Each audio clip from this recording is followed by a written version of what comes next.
आपण मागच्या वेळेला म्हणजे मागच्या लेक्चरला आपण ओपन सिस्टीम म्हणजे काय, क्लोज सिस्टीम म्हणजे काय, what is the thermodynamics, chemical thermodynamics हा पार्ट बघितला. त्याच्यानंतर स्टेट फंक्शन म्हणजे काय, स्टेट व्हेरिएबल्स म्हणजे काय आणि importance of a state function हे कॅरेक्टर बघितलं. आज आपण बघायचं आहे particularly thermodynamic equilibrium. Thermodynamic equilibrium आणि त्याच्या पुढचा पार्ट म्हणजे त्याच्या पुढच्या कन्सेप्ट बघायचा आहे. आता तुम्हाला माहिती आहे की थर्मोडायनॅमिक इक्विलिब्रियम म्हणजेच सिस्टीम ही थर्मोडायनॅमिक इक्विलिब्रियम मध्ये असते हे लक्षात ठेवा. म्हणजेच लक्षात घ्या की system is said or system attains a thermodynamic equilibrium. काय आहे, सिस्टीम अटेन अ थर्मोडायनॅमिक, आता इथं मी शॉर्ट फॉर्म लिहितो, system attain a thermodynamic equilibrium when there is no change. लक्षात ठेवा, system attains a thermodynamic equilibrium or system is said to attain a thermodynamic equilibrium when there is no change in thermodynamic function. Okay, हे लक्षात ठेवा. No change in this thermodynamic function or state function. म्हणजेच thermodynamic function आणि state functions are remains the same, हे लक्षात ठेवा. बघा हा, system attains a thermodynamic equilibrium or system is said to attain a thermodynamic equilibrium when there is no change in a thermodynamic function or state function. आणि सगळ्यात महत्वाचं म्हणजेच with time. म्हणजेच with time the thermodynamic function or state function, when there is no change in that function, then you can say that system attains a thermodynamic equilibrium. हे लक्षात ठेवा. म्हणजेच thermodynamic equilibrium मध्ये ज्या वेळेला मॅक्रोस्कोपिक प्रॉपर्टीज आहेत, okay, macroscopic properties आहेत, ते do not vary with time. म्हणजे प्रेशर, व्हॉल्यूम, टेम्परेचर ह्या प्रॉपर्टीज पर्टिक्युलरली टाइम फॅक्टर बरोबर व्हेरी होत नाहीत, हे लक्षात ठेवा. That is number 1.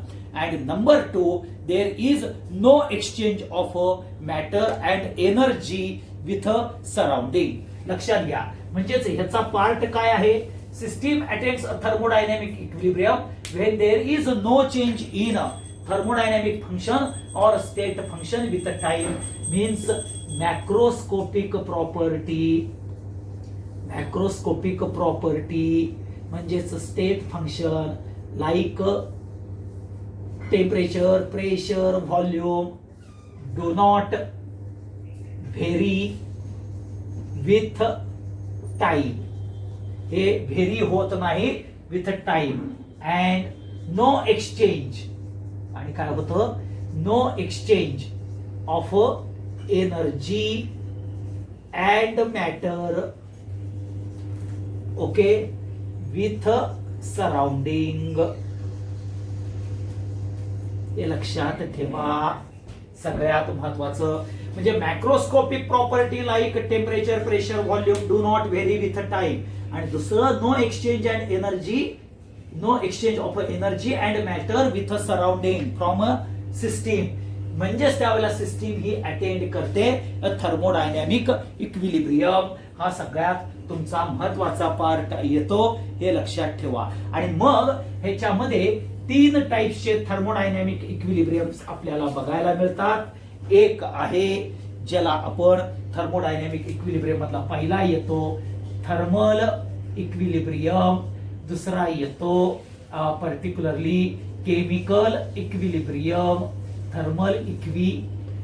Chemical equilibrium, आणि तिसरा येतो ज्याला आपण मेकॅनिकल इक्विलिब्रियम.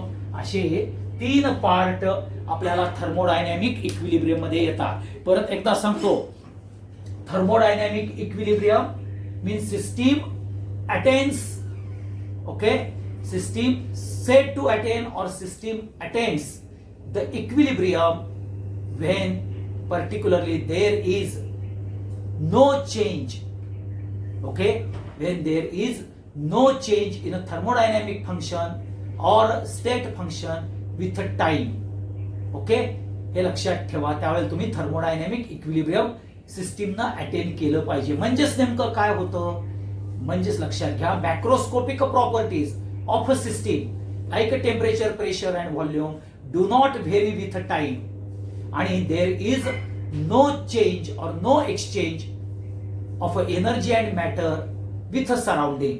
अशा वेळेला जे पोझिशन असते, जी कंडिशन असते, ते म्हणजेच इक्विलिब्रियम कंडिशन असते, कुणाची, सिस्टीमची असते, हे लक्षात ठेवा. मग त्यामध्ये थर्मल इक्विलिब्रियम हे जर तुम्ही बघितलं तर system is said, thermal equilibrium मध्ये तुम्ही म्हणू शकता system is said to, it is said to attain a thermal equilibrium or system is said to be a thermal equilibrium with a surrounding. केव्हा होईल तर surrounding and system both have a same temperature and there is no exchange of energy between them. म्हणजेच हित लक्षात ठेवा, particularly system आणि surrounding ह्या दोघांचे temperature same and no exchange of energy ज्या वेळेला येते त्यालाच तुम्ही म्हणणार थर्मल इक्विलिब्रियम. थर्मल इक्विलिब्रियम म्हणजे system is said to be a thermal equilibrium when there is no change, okay, no exchange of energy means system and surrounding have same temperature. हे डोक्यात लक्षात ठेवा. आणि म्हणून इथं internal energy of a system is remains the same, म्हणजे तिथं equilibrium attend होतं. आणि म्हणून लक्षात घ्या, water in equilibrium with its vapor at a constant temperature. Water is in equilibrium with its vapor at a constant temperature is the example of a thermal equilibrium. हे लक्षात ठेवा. पुढचं येतं केमिकल इक्विलिब्रियम.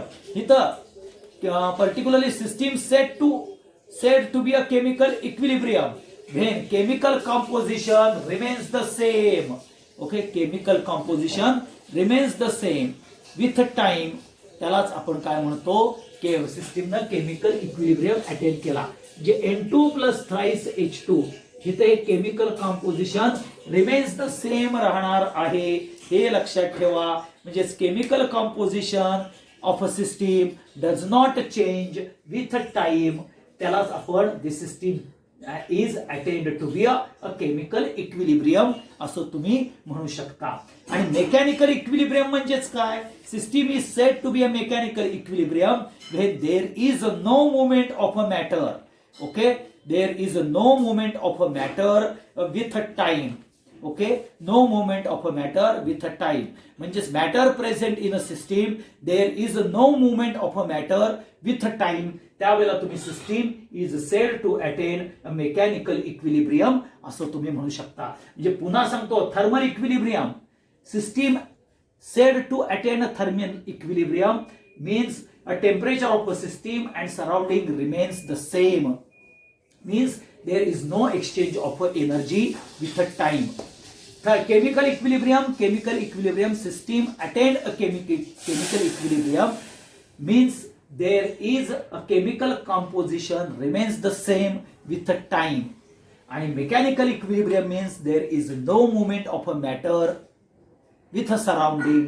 त्यावेळेला the system is attained a mechanical equilibrium. हे character तुम्हाला ह्या thermodynamic equilibrium मध्ये बघायला मिळतं, हे लक्षात ठेवा. हा सगळ्यात महत्वाचा पार्ट आहे, हा इम्पॉर्टंट फॅक्टर येतो, हे लक्षात घ्या. मग आपल्याला हे झाल्यानंतर तुम्हाला इझिली इथं पर्टिक्युलरली क्वेश्चन विचारला जाऊ शकतो बोर्डामध्ये की what is a thermodynamic equilibrium and classify them, असं तुम्हाला विचारला जाऊ शकतो, हे लक्षात ठेवा. आता आपण स्टेट व्हेरिएबल्स म्हणजे काय बघितलं, स्टेट फंक्शन म्हणजे काय बघितलं, एक्सटेन्सिव्ह प्रॉपर्टी, इंटेन्सिव्ह प्रॉपर्टी, हे कॅरेक्टर बघितलं. आता पुढचा जो कन्सेप्ट बघणार आहोत तो म्हणजेच थर्मोडायनॅमिक प्रोसेस. थर्मोडायनॅमिक प्रोसेस म्हणजेच थोडक्यात तुम्ही प्रोसेस म्हणजे काय हे तुम्ही बघणार आहोत. आता प्रोसेस इज डिफाइंड ॲज, आता ही जी प्रोसेस आहे ती प्रोसेस म्हणजेच काय तर path. Process is defined as thermodynamic path or operation. Okay, path or operation or transition. Okay, path or operation or transition by which particularly state of the system. Okay, path, operation or transition by which काय आहे by which state of the system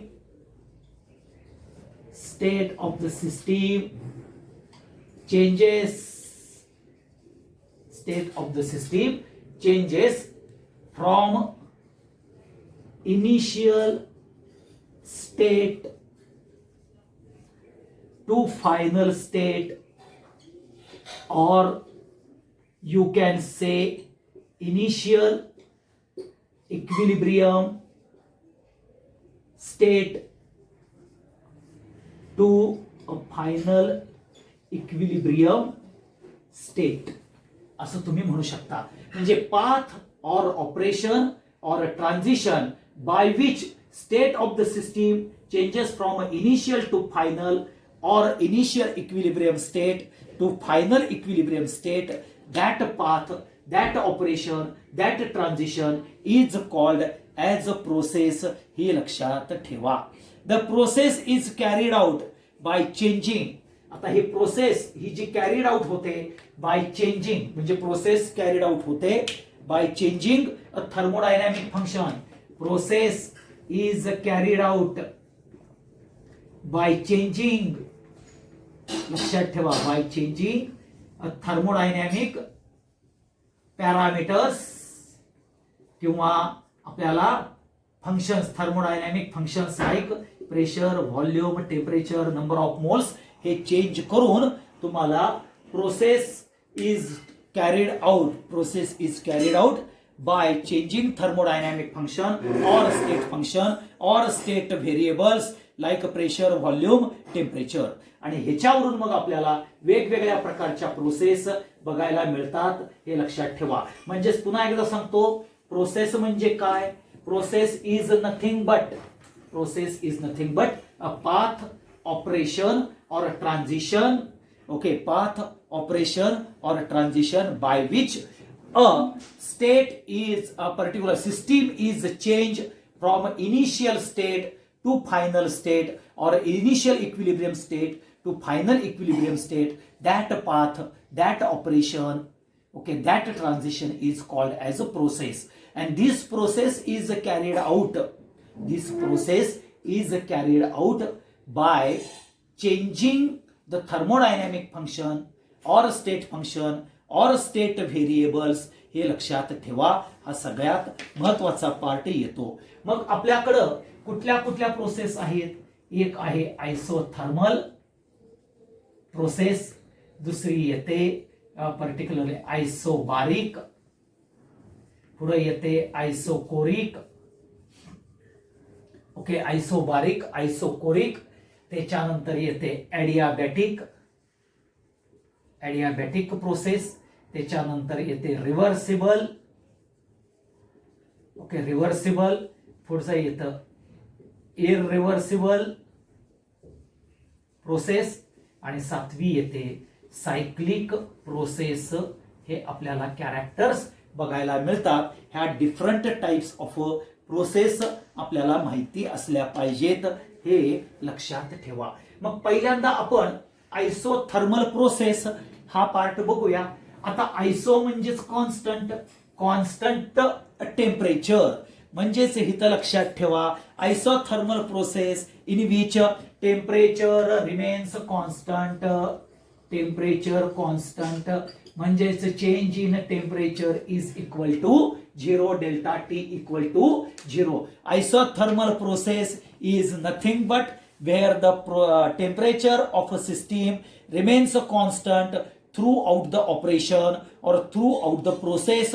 temperature हे constant राहतं म्हणजेच delta T equal to 0. म्हणजेच तुमचं ए to बी हे असेल एकतर through out process remains constant राहतं आणि समजा इथं 5 आहे मध्ये समजा वाढलं 10 परंतु फायनल जर आलं 5 तर 5 - 5 म्हणजे डेल्टा टी इक्वल टू 0 येतं. हे लक्षात ठेवा. Initial temperature and final temperature initial and final temperature remains the same म्हणजेच आयसोथर्मल प्रोसेस आहे ज्याच्यामध्ये डेल्टा टी इक्वल टू 0 येतं. हे लक्षात ठेवा.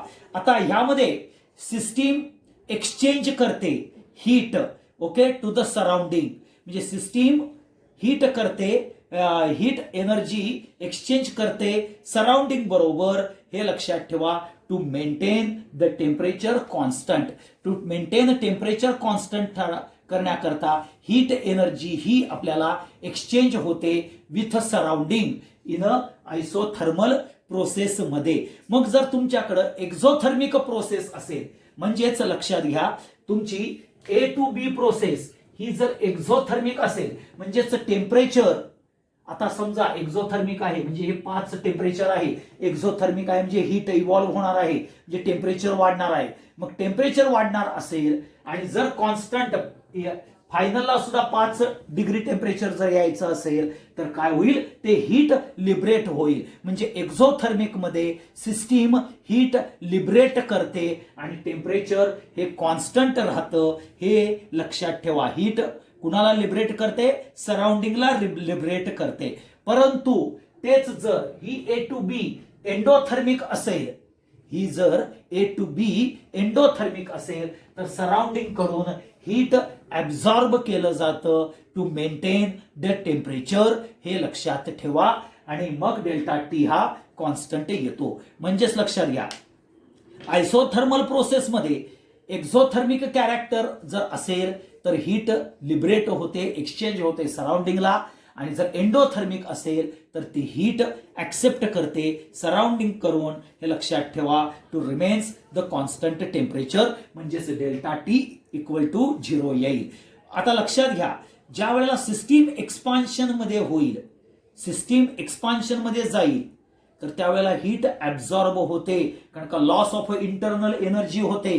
लॉस ऑफ इंटरनल एनर्जी म्हणजेच राजानो हे लक्षात ठेवा की टेम्परेचर ड्रॉप डाऊन होतं. मग जर टेम्परेचर ड्रॉप डाऊन झालं तर कॉन्स्टंट टेम्परेचर करण्याकरता हीट ऍब्झॉर्ब करावी लागते. म्हणजेच एक्सपान्शन जर सिस्टीमचं घेतलं तर हीट ऍब्झॉर्ब होते आणि कॉन्ट्रॅक्शन जर आपल्याला सिस्टीम मध्ये जर झालं तर हीट लिबरेट होते. हे लक्षात ठेवा. हा आयसोथर्मलचा पार्ट येतो आणि आयसोथर्मल प्रोसेस ही क्लोज सिस्टीम मध्ये कॅरीड आउट केली जाते आणि इन आयसोथर्मल प्रोसेस मध्ये डेल्टा टी 0 म्हटलं की डेल्टा यू इक्वल टू 0 आणि delta H equal to 0. Delta H म्हणजे एन्थाल्पी डेल्टा यू म्हणजेच इंटरनल एनर्जी. ह्याला पूर्वी डेल्टा ई सुद्धा दाखवलं जात होतं इंटरनल एनर्जी. डेल्टा यू आणि delta E remains the same character आहे कारण का पूर्वी इंटरनल एनर्जीला डेल्टा ई म्हटलं जातं परंतु आता ई हा रिप्रेझेंटेशन हे ऍक्टिव्हेशन एनर्जीला येत असल्यामुळं इंटरनल एनर्जी हे डेल्टा यू न दाखवलं जातं. आता डेल्टा टी कॉन्स्टंट आहे तर डेल्टा यू 0 येणार डेल्टा एच 0 येणार कारण का इंटरनल एनर्जी आणि एन्थाल्पी हे टेम्परेचर डिपेंडंट कॅरेक्टर आहेत. एवढं लक्षात ठेवा. हा सगळ्यात महत्वाचा पार्ट आयसोथर्मल प्रोसेस मध्ये येतो. परत एकदा सांगतो आयसोथर्मल प्रोसेस म्हणजेच लक्षात घ्या particularly process is carried out where temperature of the system throughout the process throughout the operation constant राहिलं पाहिजे. म्हणजेच डेल्टा टी इक्वल टू 0 असला पाहिजे. हे लक्षात ठेवा. आणि प्रोसेसमध्ये टेम्परेचर इनिशियल स्टेटचं आणि फायनल स्टेटचं सेम असलं पाहिजे. जर ती A to B reactions carried out करताना जर ती एक्झोथर्मिक असेल तर टेम्परेचर कॉन्स्टंट करताना ते हीट इव्हॉल्व्ह करतात लिबरेट करतात टू सराउंडिंगला.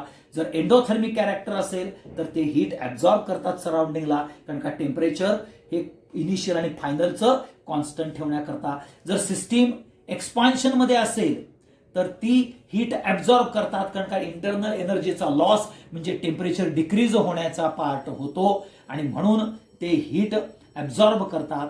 आणि जर कॉन्ट्रॅक्शन असेल तर ते हीट इव्हॉल्व्ह होतं, कारण का इंटरनल एनर्जी वाढते.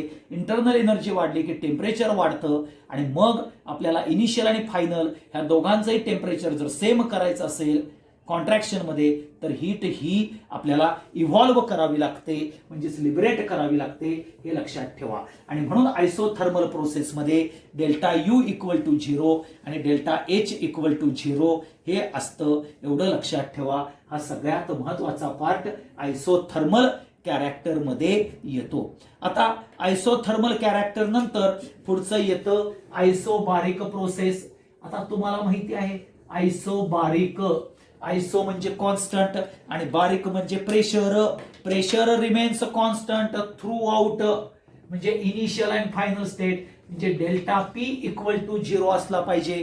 इनिशियल अँड स्टेट प्रोसेस मध्ये आपल्याला आयसोबारिक प्रोसेस ही कॅरीड आउट करताना टेम्परेचर कॉन्स्टंट राहिलं पाहिजे इनिशियल आणि फायनल स्टेट मध्ये, हे लक्षात ठेवा. आणि डेल्टा पी इक्वल टू 0 असला पाहिजे. इथं लक्षात घ्या, in this process particularly isobaric process मध्ये व्हॉल्यूम चेंजेस, ह्याच्यामध्ये व्हॉल्यूम चेंज होणार आहे अगेन्स्ट कॉन्स्टंट प्रेशरला होणार आहे, म्हणजे प्रेशर हे कॉन्स्टंट राहील, टेम्परेचर आणि व्हॉल्यूम हा चेंज होईल, हे लक्षात ठेवा. इथं लक्षात घ्या internal energy delta U is not equal to 0, कारण का व्हॉल्यूम हा कॉन्ट्रॅक्ट होईल, एक्सपांड होईल, म्हणजे इंटरनल एनर्जी ही चेंज होणार आहे, टेम्परेचर हे कॉन्स्टंट राहणार नाही, हे लक्षात ठेवा. आणि म्हणून अगेन्स्ट कॉन्स्टंट प्रेशर, म्हणजे अगेन्स्ट कॉन्स्टंट प्रेशर म्हणजे इथं रिमेन्स कॉन्स्टंट जर ठेवायचं झालं तर आपण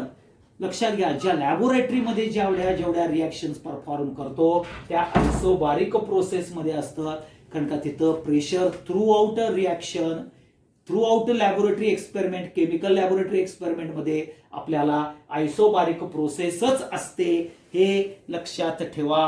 कारण का ऍटमॉस्फेरिक प्रेशर रिमेन्स कॉन्स्टंटच राहतं, हे सगळ्यात इम्पॉर्टंट कॅरेक्टर, तुम्हाला महत्वाचं कॅरेक्टर आयसोबारिक प्रोसेसला येतं, हे लक्षात ठेवा.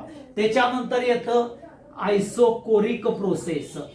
आता आयसोकोरिक प्रोसेस ही ज्या वेळेला तुम्ही कॅरेक्टर बघता तर त्या आयसोकोरिक प्रोसेस मध्ये आपल्याला व्हॉल्यूम हा कॉन्स्टंट राहतो, म्हणजे change in volume equal to 0 येतं, म्हणजे प्रेशर आणि टेम्परेचर हे चेंज होणार आहे, हे लक्षात ठेवा. आणि इथं मेकॅनिकल वर्क म्हणजे व्हॉल्यूम ज्या वेळेला 0 येतं म्हणजे no mechanical work is going to be done, हे लक्षात ठेवा. आयसोकोरिक प्रोसेस, क्लोरिक नाही, आयसोकोरिक प्रोसेस, आयसोकोरिक, कोरिक म्हणजे volume remains constant.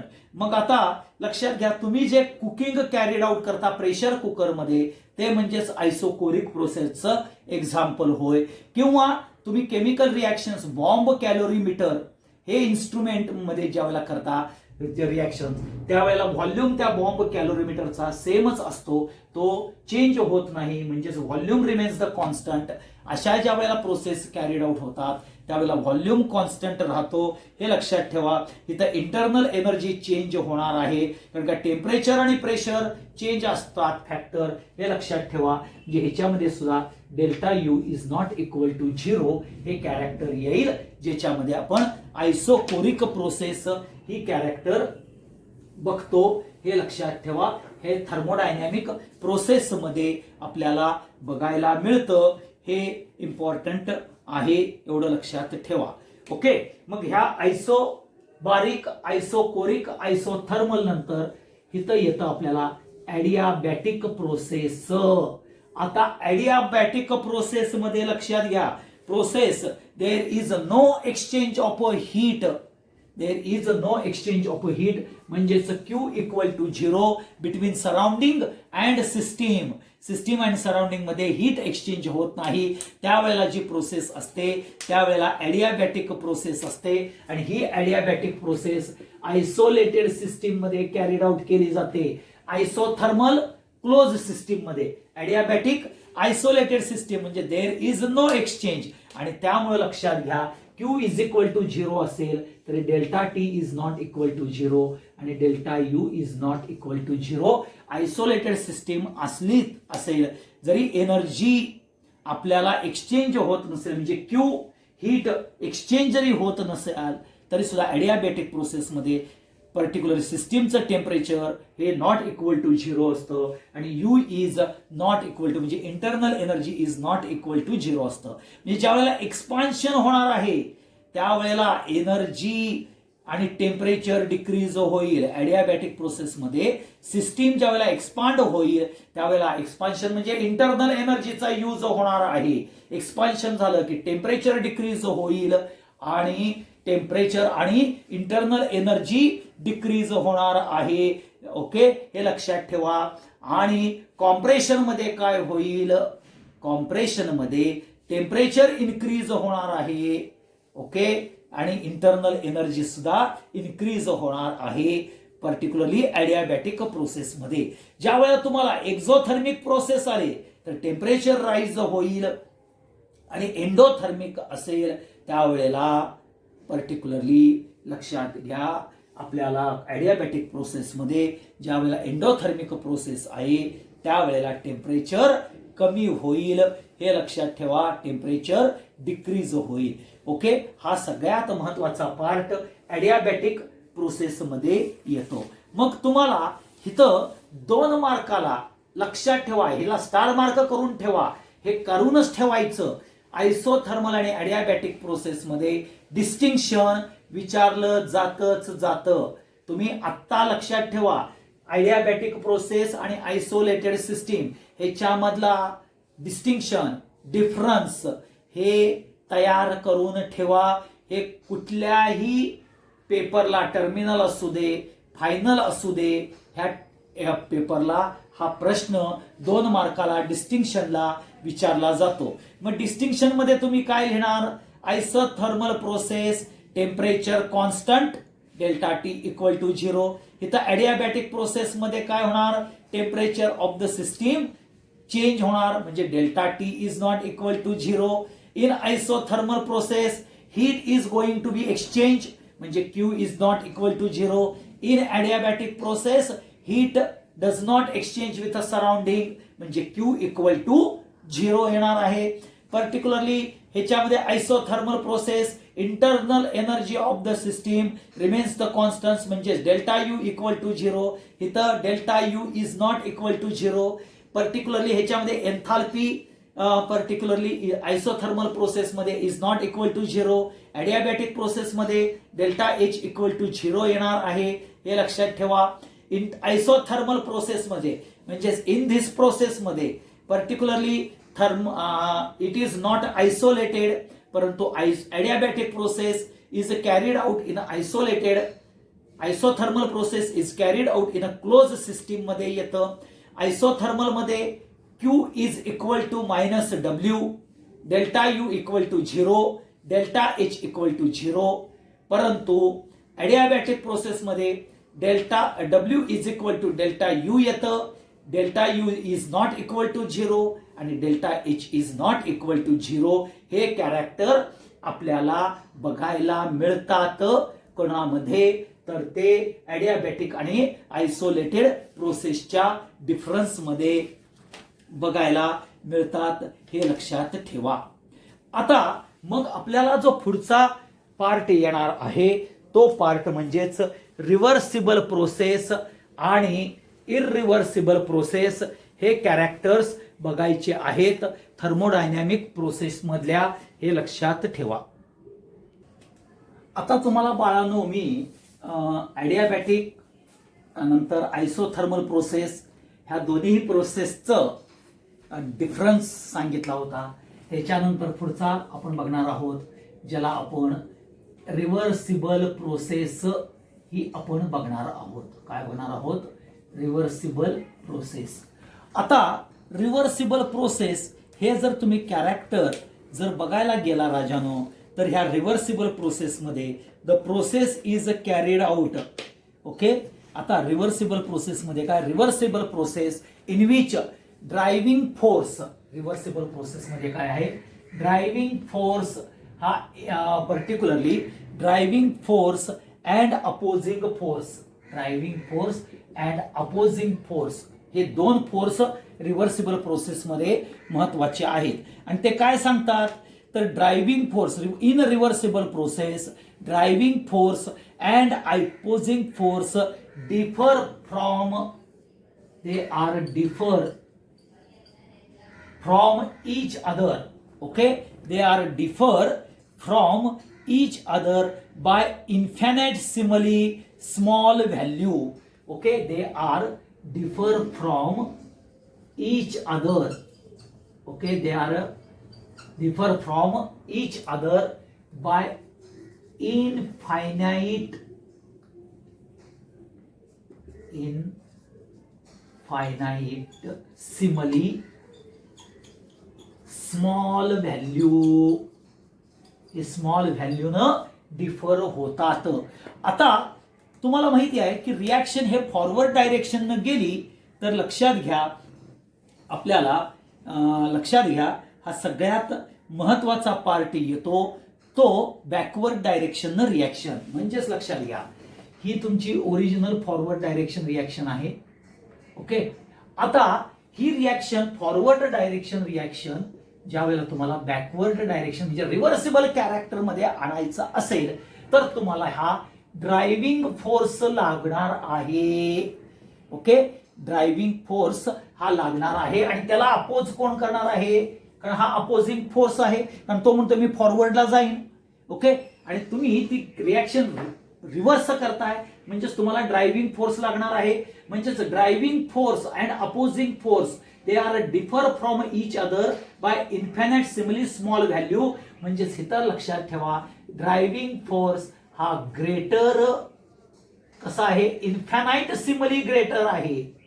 इन्फिनिटेसिमली greater than opposing force, हे लक्षात ठेवा. इन्फिनिटेसिमली ग्रेटर आहे दॅन अपोजिंग फोर्स. हा सगळ्यात महत्वाचा पार्ट येतो ज्यावेळेला रिव्हर्स कॅरेक्टर मध्ये येतं. बघा हा की तुमची रिॲक्शन फॉरवर्ड डायरेक्शन आहे, तुम्ही रिव्हर्स घेणार आहे म्हणजेच तुम्हाला ती रिॲक्शन रिव्हर्स करायचं आहे. नॅचरली आपल्याला फॉरवर्ड डायरेक्शन रिॲक्शन जातात. ओके, म्हणजेच लक्षात घ्या की पाणी higher level to lower level easily flow होतं, परंतु ते जर आपल्याला रिव्हर्स करायचं असेल तर त्याला ड्रायव्हिंग फोर्स लावावा लागतो. ओके, म्हणून तुम्हाला बघा खालच्या टाकीतून पाणी वरच्या टाकीत ज्यावेळेला पाणी नेतात त्यावेळेला तुम्ही फोर्स लावायला लागतो आणि हा ड्रायव्हिंग फोर्स इन्फिनिटेसिमली ग्रेटर असतो कुणापेक्षा? अपोजिंग फोर्स पेक्षा. हे लक्षात ठेवा. आता ही जी रिव्हर्सिबल प्रोसेस आहे ही प्रोसेस हायपोथेटिकल प्रोसेस आहे. कशी आहे? हायपोथेटिकल प्रोसेस आहे. ह्याच्यामध्ये ड्रायव्हिंग फोर्स हा इन्फिनिटेसिमली ग्रेटर आहे, हे लक्षात ठेवा. थर्ड, दिस प्रोसेस म्हणजे रिव्हर्सिबल प्रोसेस एक्स्ट्रीमली स्लो आहे, हे लक्षात ठेवा. This process particularly have infinitesimally slow आहे आणि ह्याच्यामध्ये involves number of steps are going to be involved. Time taken to complete is infinite time येणार आहे. This reaction reversible process is non spontaneous process येणार आहे. इथं every step of this process systems attains a mechanical equilibrium. Throughout the process the system attains a temperature and pressure equilibrium with every steps ला तिथं mechanical equilibrium attend होणार आहे every स्टेजला. म्हणजेच pressure and temperature equilibrium is going to be attained. It is an ideal process. So practically this process is not takes place. Okay, आणि this direction of this process is reverse. आणि इथं reverse असल्यामुळं small increase आपल्याला बघणार आहे than opposing force हे character असलं पाहिजे. आणि ह्या प्रोसेसमध्ये मॅक्झिमम वर्क आपल्याला ऑब्टेन्ड होणार आहे हे लक्षात ठेवा. आणि इथं टेम्परेचर कॉन्स्टंट राहिलं पाहिजे हे आपल्याला महत्वाचं कॅरेक्टर येतं. म्हणून रिव्हर्सिबल प्रोसेसमध्ये काय आहे, ड्रायव्हिंग फोर्स लक्षात घ्या. हा जो ड्रायव्हिंग फोर्स जो आहे हा डिफर फ्रॉम, म्हणजे driving force and opposing force they are differ from each other infinitesimally small value न डिफर आहेत. म्हणजे थोडक्यात काय, driving force is a greater infinitesimally greater than opposing force, then and then reversible process is takes place. आता ही process hypothetical आहे. ही प्रोसेसला you will take a particularly time taken is जर घेतला तुम्ही the time taken particularly infinite time ह्याला लागणार आहे, एवढं लक्षात ठेवा. ही प्रोसेस एक्स्ट्रीमली स्लो आहे कारण इन्फिनिटेसिमली स्लो कॅरेक्टर आपल्याला बघायला मिळतं, हे लक्षात घ्या. टाइम टेकन इन्फिनाइट टाइम आहे. ह्याच्यामध्ये ड्रायव्हिंग फोर्स हा इन्फिनिटेसिमली ग्रेटर आहे दॅन अपोजिंग फोर्स, हे लक्षात ठेवा. The process involves a number of steps because particularly infinitesimally slow आहे. infinitesimally slow असल्यामुळे नंबर ऑफ स्टेप्स आहेत, हे लक्षात ठेवा. at each and every steps system has to attain a mechanical equilibrium, हे अटेंड होणार आहे. म्हणजे through out the process exist temperature pressure equilibrium, हे प्रत्येक स्टेप्सला रिव्हर्सिबल प्रोसेस मध्ये बघायला मिळणार आहे. याच्यामध्ये मॅक्झिमम वर्क ऑब्टेन होणार आहे.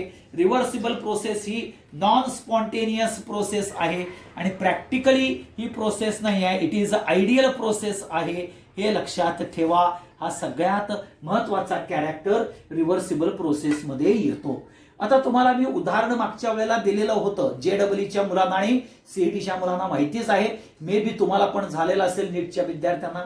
बघा, तुम्ही तुमच्या घरातून म्हणजे जर समजा कोणतरी 5व्या किंवा 6व्या फ्लोअरवरती राहत असेल आणि त्याला 2 घागरी घेऊन खालती यायला सांगितल्या पाण्यानं, तर तो इझिली खालती येऊ शकतो. परंतु तेच तुम्ही खालच्या मजल्यावरून म्हणजे तळ मजल्यावरून 5व्या मजल्यावर जर तुम्हाला पायरीनं जायला जर सांगितलं तर लक्षात घ्या, एव्हरी स्टेप्सला तुम्हाला हा टेम्परेचर प्रेशर इक्विलिब्रियम अटेन करावा लागतो, हे लक्षात ठेवा. का तुम्ही अगेन्स्ट ग्रॅव्हिटेशनल फोर्स वर्क करत असता, हे लक्षात ठेवा. सिमिलरली मी तुम्हाला त्याच वेळेला सांगितलं होतं की आडात ज्यावेळी रहाट गाडगं सोडतो आणि पाणी काढतो आपल्याला, बघा तुम्ही पाणी भरल्यानंतर खालती ते जातं व्यवस्थित, ओके, घागरती जाते. पाणी भरल्यानंतर ज्यावेळी तुम्ही रहाट ओढायला लागता त्यावेळेला लक्षात घ्या की तुम्हाला सिस्टीम तुमची बॉडी ही सिस्टीम अटेंड इक्विलिब्रियम अटेंड करते. जर अटेंड इक्विलिब्रियम जर केलं नाही तर तेच परत रहाट गडगं खालती जाऊ शकतं आणि घागर खालती जाते, हे लक्षात ठेवा. आणि म्हणून तुम्ही अगेन्स्ट ग्रॅव्हिटेशनल फोर्स ते तुम्ही ओढता आणि तिथं प्रत्येक स्टेप्सला दम लागला की तुम्ही थांबता, सिस्टीम तुमची इक्विलिब्रियम अटेंड करता. कारण का तुम्ही ग्रॅव्हिटेशनल फोर्स म्हणजेच तुमचा ड्रायव्हिंग फोर्स हा इन्फिनिटेसिमली ग्रेटर असतो अपोजिंग फोर्स पेक्षा, हे लक्षात ठेवा. आणि म्हणून हे जे कॅरेक्टर येतं हे रिव्हर्सिबल कॅरेक्टरला सगळ्यात महत्वाचं आहे. ड्रायव्हिंग फोर्स हा इन्फिनिटेसिमली ग्रेटर आहे, कुणापेक्षा, अपोजिंग फोर्स पेक्षा आहे, हे तुम्हाला सगळ्यांनाच माहितीच असलं पाहिजे, हे लक्षात घ्या. आता पुढचा पार्ट येतो ज्याला आपण रिव्हर्सिबल प्रोसेस म्हणतो. Reversible process in which driving force and opposing force they are differ from each other from a large value. लक्षात घ्या, जे अपोजिंग फोर्स आणि ड्रायव्हिंग फोर्स, आता फक्त इथं इररिव्हर्सिबल कॅरेक्टर पकडायचं आहे. इथं स्मॉल व्हॅल्यूच्या ऐवजी लार्ज व्हॅल्यूनं डिफर होतात, त्यावेळेला प्रोसेस येते ज्याला आपण इररिव्हर्सिबल प्रोसेस म्हणतात. Irreverse process is a unidirectional process in which driving force and opposing force they are differ from large magnitude or large value न differ होतात हे लक्षात ठेवा. इथं अपोजिंग फोर्स आणि ड्रायव्हिंग फोर्स हे कॅरेक्टर येत नाहीत. इथं driving force is greater than opposing force हा इन्फिनाइट सिम्बॉली नाही तर लार्ज मॅग्निट्यूडनं डिफर होतो हे लक्षात ठेवा. हा सगळ्यात महत्वाचा पार्ट इरिव्हर्सिबल प्रोसेस करता येणार आहे. हा सगळ्यात इम्पॉर्टंट कॅरेक्टर येतं आणि ही युनिडायरेक्शनल आहे आणि इरिव्हर्सिबल प्रोसेस ही स्पॉन्टेनियस प्रोसेस आहे. All irreversible process natural process हे स्पॉन्टेनियस आहे. ऑल नॅचरल प्रोसेस हा इरिव्हर्सिबल कॅरे होता. Equilibrium is attend after completion of the process और एंड ऑफ द प्रोसेस हे आपल्याला बघायला मिळतात. अँड रिअल ह्या इरिव्हर्सिबल प्रोसेस ह्या रिअल प्रोसेस आहेत. ह्या पर्टिक्युलरली लक्षात घ्या हायपोथेटिकल प्रोसेस नाही. म्हणून flow of water from higher to lower is spontaneous. Flowing of heat from hot end to cold end. Flow of gas from higher pressure to lower pressure. Flow of solvent from particularly semi-permeable membrane. Flow of electricity from higher potential to lower potential.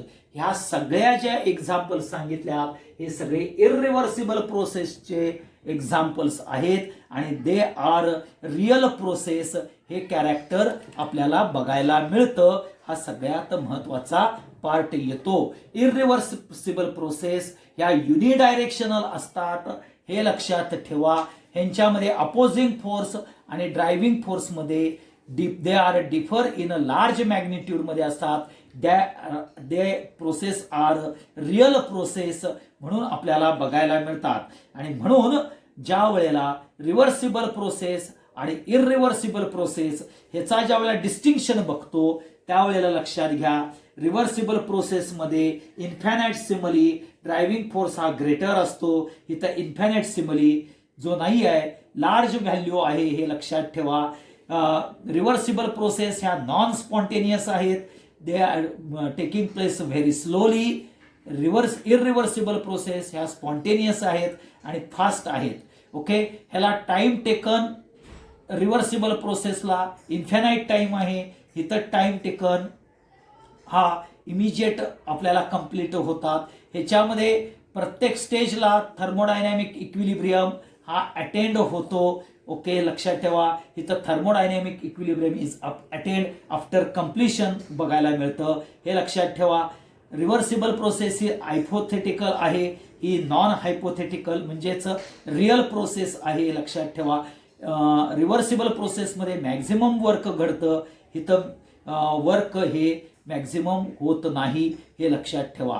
हा सगळ्यात महत्वाचा part reversible आणि irreversible प्रोसेसच्या डिफरन्समध्ये डिस्टिंक्शनमध्ये आपल्याला बघायला मिळतं हे लक्षात घ्या. आता शेवटची प्रोसेस तुमच्या 12वीच्या पुस्तकामध्ये दिलेलं नाही आहे परंतु तुम्हाला माहिती पाहिजे ज्याला आपण सायक्लिक प्रोसेस म्हटलं जातं. आता सायक्लिक प्रोसेस म्हणजे काय तर the process in which system undergoes a number of operation. System undergoes a number of operation and returns to its original or initial state. Okay म्हणजेच A to B, okay B to C, C to D आणि परत D to A जे एवढे 1, 2 number of operations are going to take place. जे system undergoes a number of operation and returns to its initial state. That process is called as a cyclic process. Cyclic process मध्ये initial स्टेटला येतं म्हणजेच delta T equal to 0 येतं. Delta U equal to 0 येतं हे लक्षात ठेवा. परंतु work done हे कधीही 0 येत नाही हे लक्षात ठेवा. हा सगळ्यात महत्वाचा पार्ट सायक्लिक प्रोसेसच्या बाबतीत येतो. हा सगळ्यात महत्वाचा पार्ट इम्पॉर्टंट कॅरेक्टर येतो. आता तुम्हाला सगळ्यात महत्वाचं सांगतो की इथं वर्क आणि एनर्जी, वर्क अँड हीट लक्षात घ्या. हीट दिली की वर्क होतं, वर्क केलं की हीट निर्माण होती. म्हणजे work and heat both are the form of a energy. Okay, heat energy आता ही फ्लोज होते सिस्टीम टू सराउंडिंग, आणि पर्टिक्युलरली एनर्जी ट्रान्सफर ज्या वेळेला होते त्याला work is going to be a carry takes place, हे लक्षात ठेवा. आणि म्हणून वर्क आणि heat both are the forms of energy. आणि त्यामुळं लक्षात घ्या की दोघांचे युनिट, वर्क आणि हीटचे युनिट हे सेम येतं. हीट हा पर्टिक्युलरली रॅन्डम फॉर्म आहे आणि वर्क हा ऑर्गनाइज्ड फॉर्म आहे, हे लक्षात ठेवा. वर्क हा मोर ऑर्गनाइज फॉर्म आहे, हीट हा रॅन्डम फॉर्म आहे. आणि वर्क आणि हीट हे interconvertible to each other आहेत. परंतु हीट आणि वर्क दोन्हीही हे स्टेट फंक्शन नाहीत, हे सिस्टीमच्या प्रॉपर्टी नाही आहेत, हे आउटकम ऑफ द सिस्टीम आहे. आणि म्हणून वर्क आणि हीट हे इंटर कन्व्हर्टेबल आहेत, या सिस्टीमच्या प्रॉपर्टी नाही आहेत. वर्क हा ऑर्गनाइज फॉर्म आहे, हीट हा रॅन्डम फॉर्म आहे. हीटचा लॉस होतो हे लक्षात ठेवा, परंतु दोघांचं जे युनिट आहे ते युनिट सेम आहे हे लक्षात ठेवा. म्हणजेच वर्क आणि हीट लिटर ॲटमॉस्फिअर ह्यामध्ये मेजर केलं जातं, अर्ज मध्ये मेजर केलं जातं, जूल मध्ये मेजर केलं जातं, आणि कॅलरीज मध्ये मेजर केलं जातं. म्हणजेच लक्षात घ्या 1 लिटर ATM म्हणजेच 24.22 कॅलरीज आहे, ज्याला 101.32 न मल्टिप्लाइड केला तर जूल कॅरेक्टर येतं. म्हणजे 1 litre ATM equal to 24.22 calorie equal to 101.32 joule किंवा 1.013 इंटू 10⁻9 अर्ज असं आपल्याला बघायला मिळतं. 1 अर्ज इक्वल टू 10⁻⁻7 जूल असं आपल्याला बघायला मिळतं, हे लक्षात ठेवा. तो इंटर कन्व्हर्जनचा पार्ट येतो, हे लक्षात ठेवा. आणि म्हणून वर्क ऑब्टेन्ड ज्या वेळेला तुम्ही 1 लिटर व्हॉल्यूम घ्याल, ओके, अगेन्स्ट प्रेशर 1 ATM, त्यावेळेला 1 लिटर ATM येईल. आणि अमाऊंट ऑफ वर्क ज्या वेळेला वर्क फोर्स 19 असेल, डिस्टन्स ऑफ 1 सेंटीमीटर, त्यावेळेला 1 अर्ज हा तयार होईल. अमाऊंट ऑफ वर्क ज्यावेळेला 1 न्यूटन ऍक्ट होईल, पर युनिट एरिया 1 मीटर असेल, त्यावेळेला तुम्हाला 1 जूल एवढं वर्क आपल्याला बघायला मिळेल, एवढं लक्षात ठेवा.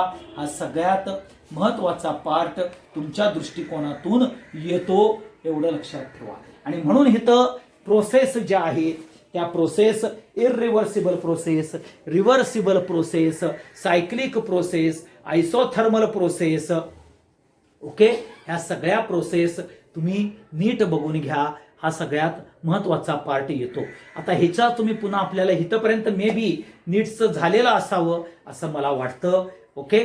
आणि म्हणून आपल्याला हितनापासून पुढचा जो पार्ट आहे ज्याच्यामध्ये work done W is equal to -P delta V ह्याचं आणि W is equal to -2.303 nRT log V2 upon V1 first law of thermodynamics, हे कॅरेक्टर आपण उद्याच्याला बघूया. एवढं तुम्ही वाचून घ्या, ओके. म्हणजेच आता ह्यामध्ये मी सांगितलं तुम्हाला आयसोथर्मल आणि ॲडियाबॅटिकचा डिस्टिंक्शन करून ठेवा. हा सगळ्यात महत्वाचा पार्ट येतो, हा लक्षात ठेवा. हा प्रोसेस ही पुढचा एक प्रोसेस म्हणजेच कन्सेप्ट सांगितला. पहिला जो कन्सेप्ट होता सिस्टीम म्हणजे काय, नंतर थर्मोडायनॅमिक इक्विलिब्रियम म्हणजे काय, एक्सटेन्सिव्ह इंटेन्सिव्ह प्रॉपर्टी म्हणजे काय, आणि आजच्या भागात आपण various process isothermal, adiabatic, isochoric, isobaric, cyclic, reversible, irreversible process आणि त्याचं नेचर काय आहे, त्याच्या कॅरेक्टर्स काय आहेत, कॅरेक्टरिस्टिक्स काय आहेत, हे आपण आजच्या भागात बघितलेलं आहे. एवढं लक्षात ठेवा. Thank you very much.